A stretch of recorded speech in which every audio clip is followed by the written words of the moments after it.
All right. The opening.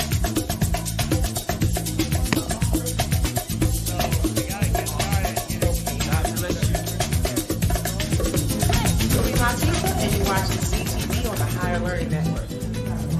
Yeah. Hi, I'm Brandon. Hi, I'm Akil. And you're watching the Betty Shabazz podcast training on the Higher Learning Network. Yeah.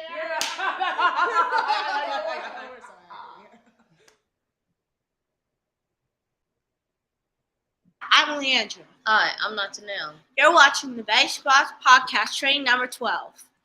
Today, our guest is the principal of Betty Shabazz International Charter School, Baba Sunjata. Here at Betty Shabazz, we address our elders as Mama and Baba. So we will be addressing our guest here as Baba Sunjata. Thank you for being our guest today. All right. Thank you all for having me. You all are doing an exceptional job. Thank you. Baba Sunjata, would you like to tell us how you became a principal? Excellent. I sure will. First, I've been an employee of Betty Shabazz Academy for 24 years. I started out in 1999. I taught 2 years in the CPS school system. When I started, I got a job here as a teacher's assistant. I didn't have much experience, so they brought me in to gain some experience by supporting other teachers. Once I got in, I soon after became a math teacher, and it seemed like a really good fit. I had a strong background from Tuskegee University. I majored in architecture, and I love teaching. I love children, and I love the culture. After some great years as a math teacher, I taught being the math teacher for middle and intermediate school for approximately 10 years. Once I moved from there, I moved kind of in an assistant principal position. I went back to school to get my master's in 75 in educational leadership. And then after that, for the last 13 years, when the position opened up, I became the principal and have been the principal ever since. So it's been a long and beautiful journey. That's really interesting. Not to know, you want to say the next question? What do you do all day in the school? Well, the first and most important thing that I do is make sure that the school is safe. Safety is our highest priority. So just making sure I cover the grounds, making sure I keep lines of communication open with the teachers, the families, and even you all, making sure that everything is running smoothly. That's key. So after making sure that the school is safe, my next priority is making sure that there is high quality instruction going on. So that first thing that I do when I'm going around, I'm observing classes, I'm peeking in, I'm sitting in, just to make sure that the teachers are on task and just to see how well you all are in your learning environment. And then after that, I spent a lot of time doing clerical work in the office, checking emails, answering mandates from the state, doing a lot of paperwork and making sure that I'm checking a lot of data, just to make sure that things stay on par. So my job is very vast. I talk to our school engineers, our janitors. I have to keep track of our security guards. It's a really big job. You'll see me all over the place. I'm even talking to our fine arts team, find out what's happening with our fine arts programs, sports programs, and everything else. So my job is a little bit spread out. I try to make sure that I keep abreast of the high priority things, which is high quality instruction and safety and security of our school village, and communication with parents. So it is a big job, but I think I'm doing okay. Okay, that's great. Malia Shaw, come to door 2, ready to go home. Malia Shaw, come to door 2, ready to go home. Okay, so I was gonna ask you, what was the first grade that you taught? Ooh, the first grade that I taught was a 5th grade math science class. And I can remember it was in 1999. I was young, approximately 27 years old. That was a great experience for me. I think a lot of the parents were very excited that there was going to be a male teacher. Once the parents saw that I was going to be involved to be a part of the school faculty, they put a lot of the young men in my classroom. So I had a classroom full of all boys that particular year, my first year. It was a lot of fun. It was a great experience. As a matter of fact, one of the young men who were in my classroom ended up being a former president of our parent council. Just last year, he was parent council president. So it's been a long time. It's been a long journey, but it was exciting. So fifth grade mathematics, to be precise and answer your question. Oh, okay. Do you want to say the next question? So, in your words, what is Betty Shabazz for? Betty Shabazz, the reason and the mission and the vision behind the school is to make sure that our young people, our young scholars like yourself, Sincere Robinson, come to door two, ready to go home. Sincere Robinson, come to door two, ready to go home. make sure that young scholars like yourself understand and get the opportunity to know their history and their culture. This is a very diverse society. So when you go out into the real world, you're going to be meeting people of various cultures. And we don't want anyone else to be able to tell you who you are or tell you what your ancestors have contributed.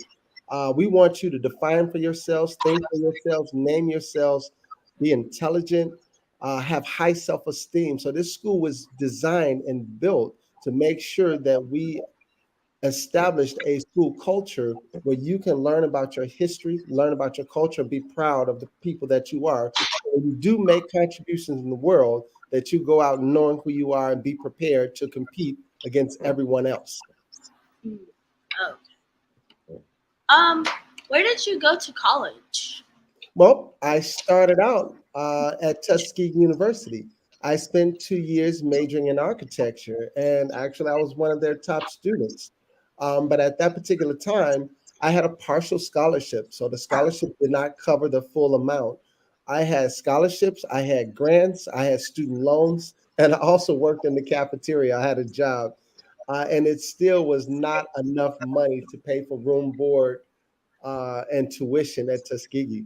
So I wasn't able, when I came home over the summer, I wasn't able to make up enough money to go back to school. So I had to sit out a year. And once I sat out the year, I paid off my tuition and transferred to Chicago State University. When I transferred to Chicago State University, I followed my second passion, which was education.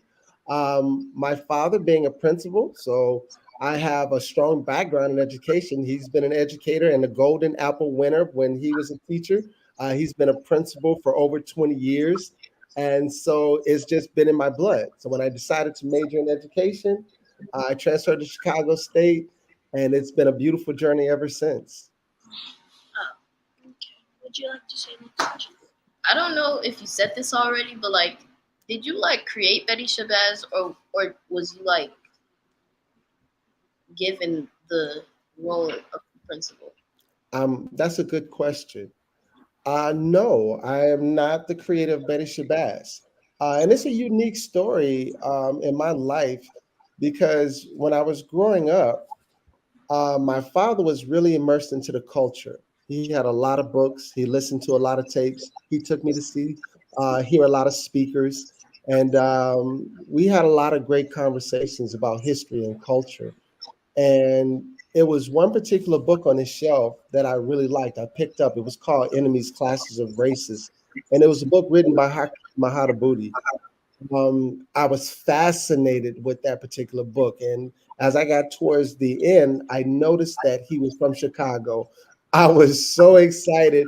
I grabbed the book when I found out he's from Chicago, and he had a bookstore that wasn't very far from my home. I ran to the bookstore and had a chance to meet him and get it autographed. It turned out that Haki Mahadabuti was the founder or one of the founders of Betty Shabazz, or the Institute of Positive Education, which later turned into Betty Shabazz Academy. So it was founded by he and his wife, Dr. Carol Lee, who we know as Mama Safisha, Baba Haki, and then we have Mama Soini and Baba Taif as well. A group of them working together founded the idea of the Institute of Positive Education that later turned into a charter in which we call Betty Shabazz Academy. So I'm a part of that. I'm kind of at the ground floor of the charter. It started in 1998. I showed up a year later in 1999, and I've been a part of the village ever since. Oh, that's really nice. Um, being a principal and all, how much sleep do you generally get? That is a great question. Not a lot, not a lot. I do a lot of working, but the thing about it is that I absolutely love the work that I do. You all may not know this, even when I take days off, I still come to school. I love it. You all, the students, you all give me a lot of energy. You're very positive. I like coming to see you all learn, be happy, and enjoy your learning experience. I love to see you all interact. Being a part of this school village, it energizes me. It's a fascinating career. I work all the time, even on the weekends. I'm even when I'm sleeping, I am thinking about you all and how to make the school better for you all. Um, I hope that I'm doing a good job from you all standpoint, but I love it enough not to get the sleep that I can stay awake all night. Get when I'm up at 3 o'clock in the morning, I'll make myself some tea and continue to do work. But I love what I do, and that's a blessing. That's great. If you ever retire, will you give your job to one of your family members? That's another good question. I was hoping that I would be giving the job to one of you all. Um, my my family members, my daughter, she is an artist. She loves art. And she is also a graduate from Betty Shabazz Academy. She started in New Concept in preschool and went all the way through the 8th grade and graduated some years back. Got a full scholarship to the School of the Art Institute in Chicago. She's a phenomenal artist. Her work is sold exclusively at an art gallery in New York. She's doing wonderful things and she's considering going overseas to get her master's degree.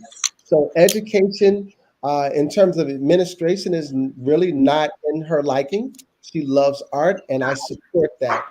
And I look at you all.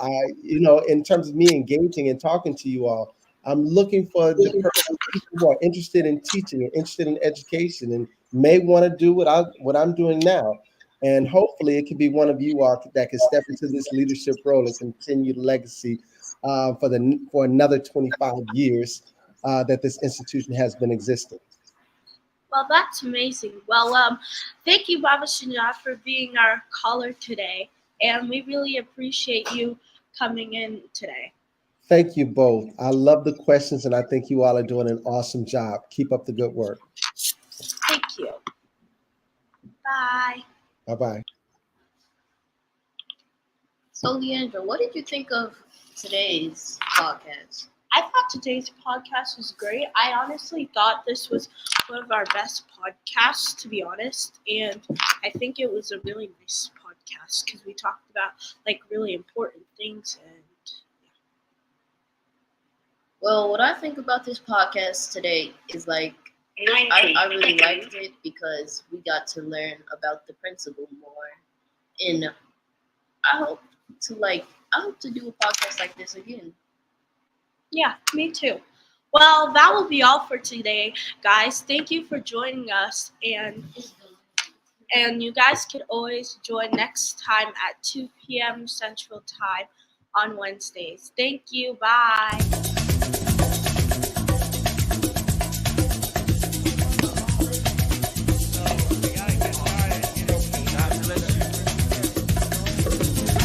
WATING, and you're watching CTV on the Higher Learning Network.